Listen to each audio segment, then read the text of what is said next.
Today's topic is quantified statements. पहा काय quantifiers and क्वांटिफाईड statements. आता तर क्वांटिफायर्स कशाला म्हणायचे ते आपण बघूया. आपल्याला हे वर्ड्स माहिती आहेत, देअर एक्झिस्ट आणि फॉर ऑल. ह्या दोन वर्ड्सला आपण काय म्हणणार आहे, क्वांटिफायर्स. आणि हे दोन वर्ड ज्या स्टेटमेंटमध्ये इन्व्हॉल्व असतील त्याला आपण म्हणणार आहे क्वांटिफाईड स्टेटमेंट्स. आपण डेफिनेशन पाहूया. The words there exist, the words there exist and for all are called quantifiers. The words there exist and for all are called quantifiers. Okay, ह्या दोन्ही वर्डलाच आपण काय म्हणणार आहे, क्वांटिफायर्स म्हणणार आहे. आणि नेक्स्ट पहा, स्टेटमेंट इन्व्हॉल्विंग क्वांटिफायर्स म्हणजे काय, जे statements involving there exist and for all are called quantified statements. जे स्टेटमेंटमध्ये देअर एक्झिस्ट आणि फॉर ऑल हे वर्ड्स इन्व्हॉल्व असतील त्याला आपण काय म्हणणार, क्वांटिफाईड स्टेटमेंट्स म्हणणार आहे. ठीक आहे, देअर एक्झिस्ट फॉर ऑल ह्या वर्ड्सला आपण काय म्हणणार आहे, क्वांटिफायर्स. आणि ज्या स्टेटमेंटमध्ये क्वांटिफायर्स इन्व्हॉल्व असतील त्याला काय म्हणणार आहे आपण, क्वांटिफाईड स्टेटमेंट्स. ठीक आहे, येते लक्षात. The words there exist and for all are called quantifiers and statement involving quantifiers are called quantified statements. ठीक आहे, तर आपण फॉर ऑल याला म्हणणार आहे युनिव्हर्सल क्वांटिफायर. फॉर ऑल म्हणजेच काय, सगळं काही. त्याला मग त्याच्या वर्ड मध्येच आहे फॉर ऑल म्हणजे काय, युनिव्हर्सल क्वांटिफायर. आणि त्याचा सिम्बॉल कसा आहे, like this. Okay, this is the symbol of for all. Symbol of for all which is denoted by like this and which is also called universal quantifier. Okay, and there exist is also called existential quantifier. Existential quantifier and it is denoted by like this, ulta e. Okay, this is denoted by there exist. हे दोन्ही symbol आहेत there exist आणि for all साठी. त्याला आपण existential and universal quantifiers असंही म्हटलेलं आहे. आणि हे दोन क्वांटिफायर्स आपले जे कंपाऊंड स्टेटमेंट्स आहेत त्याच्यामध्ये जर इन्व्हॉल्व असतील तर त्या स्टेटमेंटला आपण म्हणणार आहे क्वांटिफाईड स्टेटमेंट्स.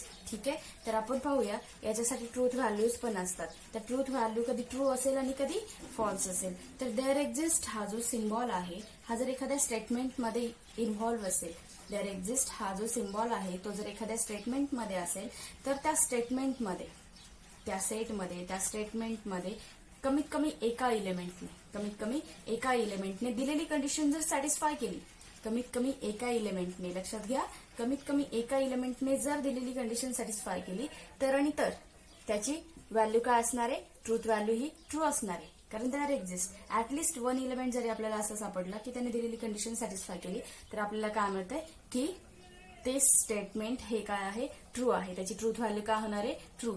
जर त्याच्यामध्ये जर सगळे इलेमेंट दिलेली कंडिशन सॅटिस्फाय करत नसेल, ऑल एलिमेंट्स जर दिलेली कंडिशन सॅटिस्फाय करत नसतील तर हे देअर एक्झिस्ट सिम्बॉल असलेलं क्वांटिफाईड स्टेटमेंट हे काय देतं, फॉल्स ट्रूथ व्हॅल्यू देतं. ठीक आहे, आणि फॉर ऑल साठी याच्या अगदी उलट.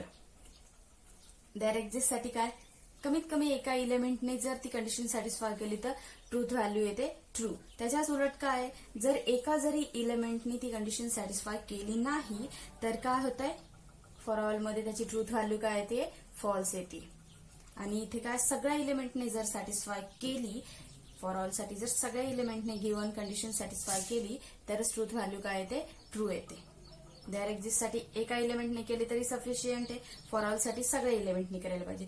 देअर एक्झिस्ट साठी जर सगळ्या इलेमेंटनी सॅटिस्फाय केली नाही, जर सगळ्या इलेमेंटनी सॅटिस्फाय केली नाही तर स्टेटमेंट काय असतं ते फॉल्स असतं. तसं फॉर ऑल साठी सगळ्या इलेमेंटनी सॅटिस्फाय करायला हवी आणि फॉर ऑल साठी जरी एका जरी इलेमेंटने सॅटिस्फाय नाही केली तर त्याची ट्रूथ व्हॅल्यू काय येते, फॉल्स. आणि देअर एक्झिस्ट साठी एका जरी इलेमेंटने सॅटिस्फाय केलं तरी ट्रूथ व्हॅल्यू काय येते, ट्रू. आले लक्षात, काय क्वांटिफायर्स आणि क्वांटिफाईड स्टेटमेंट्स. क्वांटिफायर आपण कोणाला म्हणणार आहे, देअर एक्झिस्ट, आणि फॉर ऑलला काय म्हणणार आहे आपण, क्वांटिफायर्स. तर देअर एक्झिस्टचा सिम्बॉल पाहिला, क्वांटिफायर त्याला एक्झिस्टेन्शियल क्वांटिफायर म्हणायचं. फॉर ऑलचा सिम्बॉल पाहिला त्याला युनिव्हर्सल क्वांटिफायर म्हणायचं. आणि देअर एक्झिस्ट साठी काय, कमीत कमी एका इलेमेंटनी दिलेली कंडिशन सॅटिस्फाय केली पाहिजे. आणि जर सगळ्या एलिमेंटनी ती कंडिशन सॅटिस्फाय केली नाही तरच त्याची ट्रूथ व्हॅल्यू काय येते, फॉल्स येते. आणि फॉर ऑल साठी काय, सगळ्या एलिमेंटनी दिलेली कंडिशन जर सॅटिस्फाय केली तरच त्याची ट्रूथ व्हॅल्यू ट्रू येते. जरी एलिमेंटनी ती दिलेली कंडिशन सॅटिस्फाय केली नाही तर काय होत आहे, त्याची ट्रूथ व्हॅल्यू काय येते, फॉल्स येते. आपण काही एक्झाम्पल मधून पाहूया. इफ, आता एक्झाम्पल काय, if capital A is equals to, if capital A is equals to एक सेट दिलाय 3, 5, 7, 9, 11 and 12, which is the set. If A is equals to 3, 5, 7, 9, 11 and 12, determine the truth values of following statements. आता काय करायचे, खाली काय आपल्याला statement दिले, त्याच्या काय करायचे, ट्रूथ व्हॅल्यूज फाइंड आउट करायचे. First statement is there exists x belongings to A, there exists x belongings to A such that there exists x belongings to A such that x minus 8 is equals to 1. And second example, for all x belongings to A, x square plus x is an even number.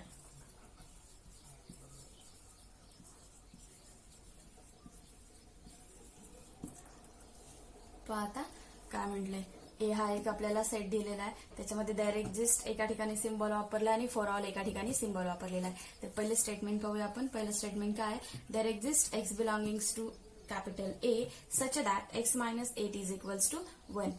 तर ते काय म्हणतायत, x मध्ये असा element आहे का की जो ही कंडिशन सॅटिस्फाय करेल. तर एक्स ची व्हॅल्यू आपण घेऊया. X is equals to suppose 9 घेतला, 9 घेतलं तर काय होईल, implies that 9 minus 8 is equals to 1. Given condition is satisfied.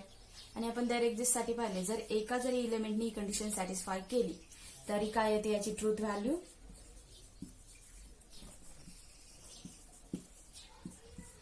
Truth value is true. Okay. आणि इकडे पहा, फॉर ऑल म्हणजे काय, सगळ्या एलिमेंटनी दिलेली कंडिशन काय केली पाहिजे, सॅटिस्फाय केलेली पाहिजे. तर कंडिशन काय दिली आपल्याला, x square plus x is an even number. तर आपण x is equals to suppose first number घेऊया 3. इम्प्लाइज दॅट कंडिशन काय मिळेल आपल्याला, x square plus x is equals to 3 square plus 3 is equals to किती मिळेल, 3 square is 9 plus 3 is 12 and which is an even number. Next suppose आपण 5 घेतला तर आपल्याला काय मिळेल, 5 square plus 5 which is equals to 25 plus 5 is 30 is also even number. 7 घेतला तरी सेम.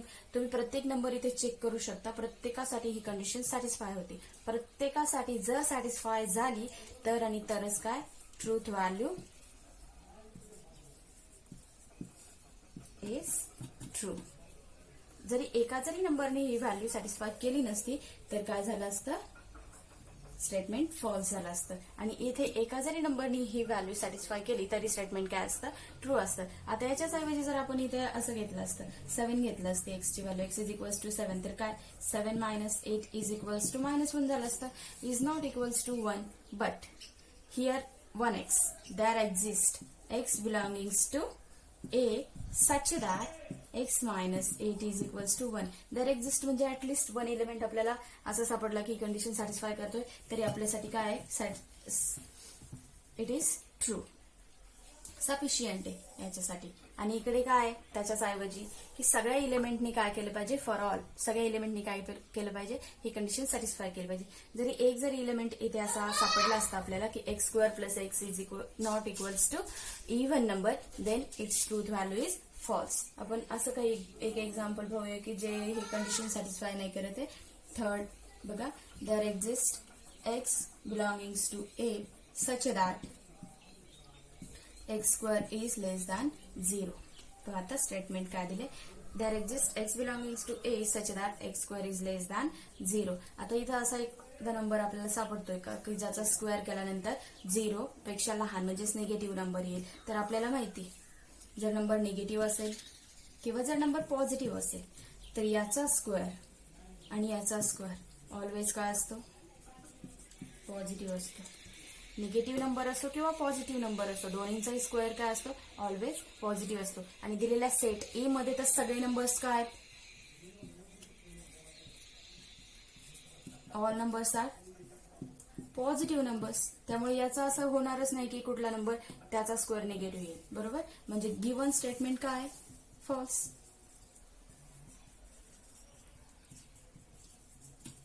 देअरफॉर ट्रूथ व्हॅल्यू काय मिळाली आपल्याला, false. Truth value is capital F. त्याऐवजी आपण एक फॉर ऑल साठीचं सेम एक्झाम्पल पाहूया. फॉर ऑल साठी, for all x belongs to a, x is an even number. पाहता काय बघायचं आपल्याला, काय म्हटलंय, फॉर ऑल या ए मधल्या प्रत्येक एलिमेंट हा इव्हन नंबर आहे. तर आपण x is equals to 3 पाहूया, which is odd number. x is equals to 7 पाहूया, which is also odd number. एक नंबर आपल्यासाठी सफिशियंट आहे. एकाने ही कंडिशन काय केली, फॉल्स झाली. याच्यासाठी सुद्धा ही कंडिशन काय झाली, फॉल्स झाली.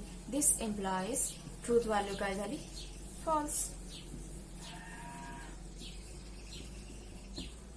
येते लक्षात. पहिली गोष्ट, ट्रूथ व्हॅल्यू पाहण्यासाठी देअर एक्झिस्ट आणि फॉर ऑल साठी आपल्याला काय पाहिजे, देअर एक्झिस्ट साठी एका जरी इलिमेंटनी ही कंडिशन दिलेली कंडिशन जर सॅटिस्फाय केली तर काय होतंय, दिलेलं स्टेटमेंट ट्रू होतंय आणि व्हॅल्यू काय येते, ट्रू येते. तर फॉर ऑल साठी काय, प्रत्येक एलिमेंटनी या ए मधल्या प्रत्येक एलिमेंटनी दिलेली कंडिशन काय केली पाहिजे, सॅटिस्फाय केली पाहिजे. तरच आपल्याला काय मिळते, ट्रूथ व्हॅल्यू काय मिळते, ट्रू मिळते. इथेच पहा, जर एका जरी इलिमेंटनी दिलेल्या ए मधली कंडिशन, एका जरी इलिमेंटनी ए मधली एक जरी कंडिशन फॉल्स केली, म्हणजे काय बघा, हा एक्स सपोज हा 3 असेल तर 3 काय इव्हन नाहीये. आणि हा सेट काय म्हणतोय की ए मधला प्रत्येक एलिमेंट काय पाहिजे, इव्हन पाहिजे. पण एक नंबर किंवा 2 नंबर एका जरी एलिमेंटनी दिलेली कंडिशन सॅटिस्फाय नाही केली तर काय, ट्रूथ व्हॅल्यू काय येते, फॉल्स येते. त्याचऐवजी इकडे सेट काय म्हणतो, तुम्ही एका जरी एलिमेंटनी सॅटिस्फाय केलं तरी काय, ट्रूथ व्हॅल्यू काय येते, ट्रू येते. पण इथे एकही एलिमेंट जर ही कंडिशन सॅटिस्फाय करत नसेल तर आणि तरच काय, ट्रूथ व्हॅल्यू फॉल्स येते. इथे पहा, जे 7च्या अगोदर किंवा 7 पासूनच्या अगोदरचे नंबर्स आहेत ती ही कंडिशन सॅटिस्फाय करणार नाहीयेत, कारण ते 8 पेक्षा लहान आहेत. आणि जर त्याच्यातून 8 मायनस केला तर 1 आपला येणार नाहीये. किंवा याच्या नंतरचे जरी नंबर पाहिले तरी 1 व्हॅल्यू येणार आहे का, नाही येणार आहे. फक्त आणि फक्त x इज इक्वल्स टू 9 हा एक नंबर असा आहे की जो ही कंडिशन सॅटिस्फाय करतोय. आणि आपल्याला वाच सफिशियंट आहे, एक जरी व्हॅल्यू मिळाली तरी ट्रूथ व्हॅल्यू काय येते, ट्रू येते. पण फॉल्स साठी काय, सगळ्या नंबरनी ही कंडिशन सॅटिस्फाय केली नाही पाहिजे. आणि इथे काय होतंय, x इज इक्वल्स टू 9 फक्त सॅटिस्फाय करतोय, therefore truth value is true. आणि इथे काय होतंय, कुठलाच एलिमेंटचा स्क्वेअर काय होत नाही, निगेटिव्ह येत नाही. त्यामुळे इथे एकही व्हॅल्यू दिलेली कंडिशन सॅटिस्फाय करत नाही. म्हणून काय मिळतंय आपल्याला की हे स्टेटमेंट फॉल्स मिळतंय.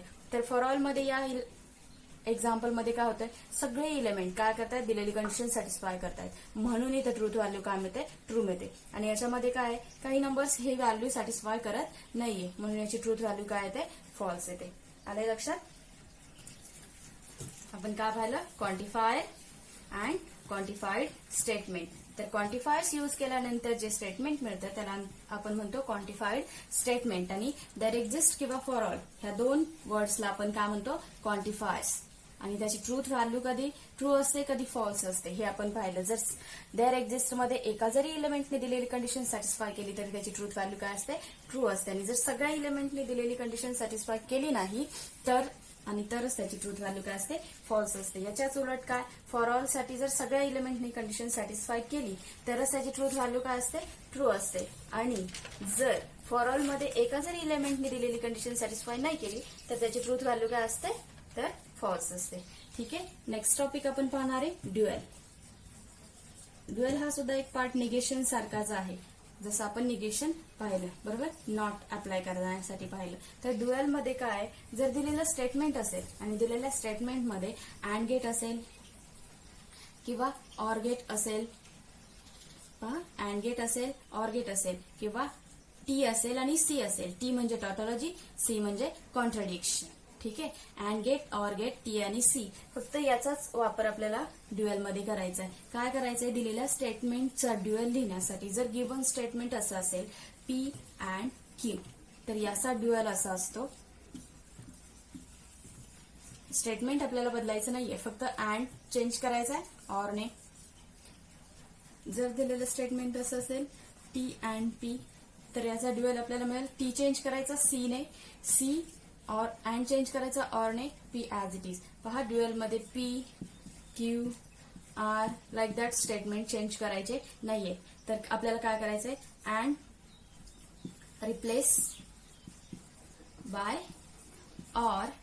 or replace by and T replace by C and C replace by T. पहा ड्युएल मध्ये दोनच गोष्टी करायच्या. अँड ऑर ने रिप्लेस करायचा, ऑर अँड ने रिप्लेस करायचा, टी सी ने रिप्लेस करायचा, सी टी ने रिप्लेस करायचा. बस बाकी ड्युएल मध्ये काहीही करायचं नाहीये. and replaced by or replaced by and, T replaced by C replaced by T. बाकी P, Q, R negation, P negation, Q negation, R हे स्टेटमेंट बदलायचे नाहीये. तर obtaining dual of given statement by replacing and by or by and T by C and C by T. आपण काही statement पाहूया. Write the dual of given statement असा question तुम्हाला विचारला जाईल. Write the dual of given statement. आपण first statement पाहूया. P and Q or R. बघा याचा ड्युअल कसा असेल. P आपल्याला चेंज करायचा नाहीये, तर आपल्याला काय अँड गेट चेंज करायचंय ऑर ने. Q आपल्याला चेंज करायचा नाहीये, Q ॲज इट इज. आणि ऑर चेंज करायचं अँड ने. आर आपल्याला चेंज करायचा नाहीये, तो ॲज इट इज ठेवा. बघा सेकंड स्टेटमेंट काय असेल आपलं. T और P और Q याचा ड्युअल काय मिळेल बघा आपल्याला. टी चेंज करायचा आहे सी ने, और चेंज करायचा आहे अँड ने, पी ॲज इट इज ठेवायचा आहे ऑरच्या ऐवजी अँड लिहायचा आहे आणि क्यू ॲज इट इज ठेवायचा आहे. ठीक आहे. तर थर्ड स्टेटमेंट पाहूया. पी अँड निगेशन क्यू और पी अँड क्यू और आर अँड सी. याचं बघा मोठं स्टेटमेंट आहे, तरी आपल्याला काही फरक नाही पडत, कारण आपल्याला काय करायचंय अँडचा ऑर करायचा आहे, ऑरचा अँड करायचा आहे, टीचा सी करायचा आहे, सीचा टी करायचा आहे. पी ॲज इट इज राहील, अँडचं काय होईल ऑर होईल. त्यानंतर negation Q as it is राहील, ऑरचं काय होईल अँड होईल. त्यानंतर पी ॲज इट इज राहील, अँडचं काय होईल ऑर होईल. त्यानंतर क्यू ॲज इट इज राहील, ऑरचं काय होईल अँड होईल. आर ॲज इट इज राहील, अँडचं परत ऑर होईल आणि सीचा काय होईल महत्वाची गोष्ट टी होईल. आले लक्षात. आपल्याला काय करायचंय ऑर चेंज करायचा आहे अँड ने, अँड चेंज करायचा आहे ऑर ने, टी चेंज करायचा आहे सी ने, सी चेंज करायचा आहे टी ने. ह्या if and only if conditions आहे. टी असेल तर सी लिहायचा, सी असेल तर टी लिहायचा, अँड असेल तर ऑर लिहायचा, ऑर असेल तर अँड लिहायचा. अजून काही स्टेटमेंट्स पाहूया आपण. P and Q or R or S. आता याचा ड्युअल काय होईल. P ॲज इट इज ठेवायचा आणि अँडच्या जागेवर काय लिहायचं ऑर लिहायचं. Q ॲज इट इज ठेवायचा, ब्रॅकेट कम्प्लीट करायचं. ऑरच्या जागेवर काय लिहायचं अँड लिहायचं. त्यानंतर R ॲज इट इज ठेवायचा आणि ऑरच्या जागेवर काय करायचं अँड लिहायचं. S ॲज इट इज ठेवायचं. त्यानंतर पहा fifth P and negation P. पहा याचा ड्युअल काय होईल. पी आपल्याला आहे तसंच ठेवायचं आहे, अँडचा ऑर करायचा आहे आणि negation P as it is ठेवायचा आहे. ठीक आहे. सिक्स टी अँड पी और निगेशन क्यू. पहा आता टीचा आपल्याला सी करायचा आहे, अँडचा आपल्याला ऑर करायचा आहे, पी ॲज इट इज ठेवायचा आहे, ऑरचा आपल्याला अँड करायचा आहे अँड निगेशन क्यू लिहायचं आहे. Next c and p or t and negation q. बघा काय करणार आपण. सीचा पी करणार, सीचा टी, अँडचा or, p as it is, परत ऑरचा अँड, टीचा सी, ब्रॅकेट कम्प्लीट, अँडचा ऑर अँड निगेशन क्यू. येत आहे लक्षात काय करायचंय आपल्याला. येत आहे लक्षात काय करायचंय आपल्याला. ड्युअल पाहिला आपण. काय ड्युअल मध्ये काय करायचंय फक्त अँडचं ऑर करायचंय, ऑरचं अँड करायचंय, टीचं सी करायचंय, सीचा टी करायचंय. बरोबर. P and Q or R or S काय करायचं, अँडचं ऑर, ऑरचं अँड, ऑरचं अँड. निगेशन असू द्या, काहीच बदलायचं नाही. फक्त बदलायचंय काय, पी क्यू आर हे बदलायचे नाही. बदलायचे काय, टी असेल, टी म्हणजे काय टॉटॉलॉजी, आणि सी म्हणजे काय कॉन्ट्रडिक्शन. जर ट्रू असेल तर फॉल्स करायचं, फॉल्स असेल तर ट्रू करायचं, ऑर असेल तर अँड करायचं, अँड असेल तर ऑर करायचं. आपण काय पाहिलं, क्वांटिफायर्स पाहिले जे की for all, universal and existential which is there exist, हे 2 क्वांटिफायर्स पाहिले. त्यानंतर आपण काय पाहिलं, हे जर 2 वर्ड्स एखाद्या स्टेटमेंटमध्ये यूज केले असतील तर त्याला काय म्हणायचं, क्वांटिफाईड स्टेटमेंट. याच्यामध्ये जर एका जरी व्हॅल्यूने दिलेली कंडिशन सॅटिस्फाय नाही केली तर ते स्टेटमेंट असतं फॉल्स. जर सगळ्या इलेमेंटने दिलेली कंडिशन सॅटिस्फाय केली तर ते स्टेटमेंट असतं ट्रू. आणि याच्यामध्ये काय, जर एका जरी इलेमेंटने सॅटिस्फाय केलं ऍटलिस्ट 1 तर व्हॅल्यू ट्रू असते, आणि जर ऑल एलिमेंटनी सॅटिस्फाय नाही केलं तर व्हॅल्यू काय असते, फॉल्स. त्यानंतर आपण काय पाहिलं, ड्युएल पाहिलं. तर ड्युएल मध्ये काय आहे, फक्त अँड चेंज रिप्लेस करायचा ऑरने, ऑर रिप्लेस करायचा अँडने, व्हाईस वर्सा, टी रिप्लेस करायचा सीने, सी रिप्लेस करायचा टीने. बाकी ड्युएल मध्ये काहीच नाहीये. Dual of dual statement is statement itself. कसं तर पाहूया. बघा आता सपोज पी अँड क्यू हे जर ओरिजिनल स्टेटमेंट असेल तर याचा ड्युएल बघा काय येईल, पी ऑर क्यू. बरोबर. आणि याचा जर ड्युएल घेतला तर तो काय येईल, पी अँड क्यू, का which is the original statement. बरोबर. Dual of dual is statement itself. जसं की आपण पाहिलं तर negation of negation is statement itself. आजच्या लेक्चरला आपण एवढंच पाहूया. नेक्स्ट लेक्चरमध्ये आपण negation of compound statement, converse, inverse and contrapositive आपण पाहूया. ठीक आहे, भेटूया नेक्स्ट लेक्चरमध्ये.